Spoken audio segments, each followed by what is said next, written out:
Rising Threat, Volume 1, by Lathenil of Sunhold.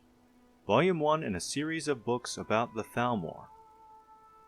The following is an account of Lathenil of Sunhold, an Altmer refugee from Summerset Isle who came to Cyrodiil in the early years of the Fourth Era. According to Lathenil, he did not flee the aftermath of the Oblivion crisis in Summerset. Rather, he fled the darkening shadow of the Thalmor upon my beloved homeland. Lathenil had a very intense presence, to put it politely, and some of his accusations of Thalmor involvement border on madness. This may be why his fervent warnings and outspoken criticisms of the Thalmor and the Aldmeri Dominion went unheeded, but history has at least partially vindicated Lathenil's claims. Praxis Aratium, Imperial Historian.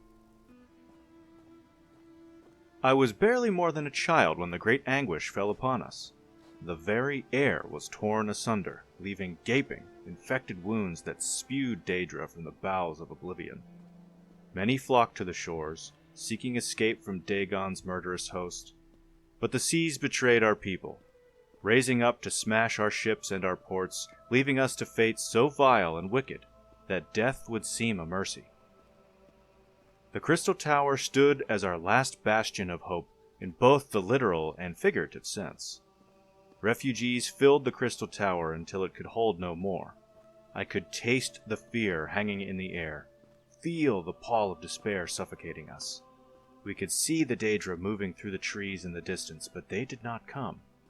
Days passed, and still the Daedra would not approach within arrow shot of the battlements. Hope began to grow. They fear us, some would say. Even a Daedra knows not to trifle with the wisdom and magics of the crystal-like law. It was as if the foul denizens of Oblivion had been waiting for this very spirit to stoke our hearts before they acted.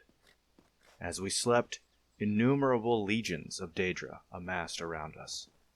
And they were not alone. Hundreds of Altmer prisoners were gathered with them. As dawn broke, we were awoken by their screams as the Daedra began to flail them and flay them.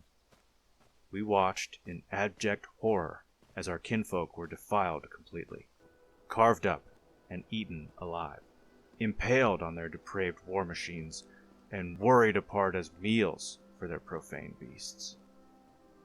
This bloodletting was only a prelude to whet their appetites. Once the Daedra finished with our kinfolk, they turned their eyes to the Crystal Tower. Our great and noble bastion proved as much of an impediment as a mighty oak to a landslide, standing tall for but a few moments, appearing almost able to ride the tide of destruction around it, but ultimately being swept away.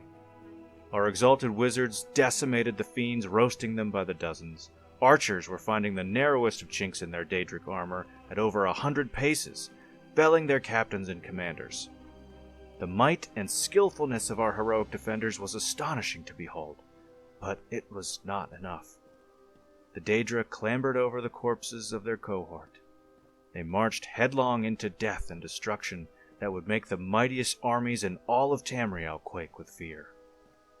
When they breached the walls, I fled, along with the other cowards. I take no pride in that act. It has haunted my existence ever since, and I burn with shame to admit it, but it is the truth.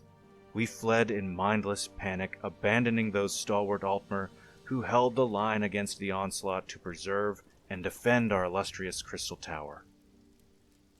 We raced through cleverly concealed passageways and emerged well away from the chaos that had descended upon the tower. That is when it happened. It started like a gust, rustling through the leaves of a dense forest, but the sound did not taper off. It rose into a roar as the very ground on which I stood began to shudder. I turned to look, and the world held its breath. I stood transfixed as the heart of my homeland was torn as if from my own breast. The unthinkable, the incomprehensible. The tower of crystal-like law cast to the ground. With all the dignity of a beggar meeting an ironclad fist, an eternity I watched, trying to reconcile what I knew with what I saw. Sobs racked my chest, and weeping filled the air around me as the spell loosened its hold and I realized where I was. There were scores of other refugees mesmerized by the horror that had likewise encircled me. "Go!"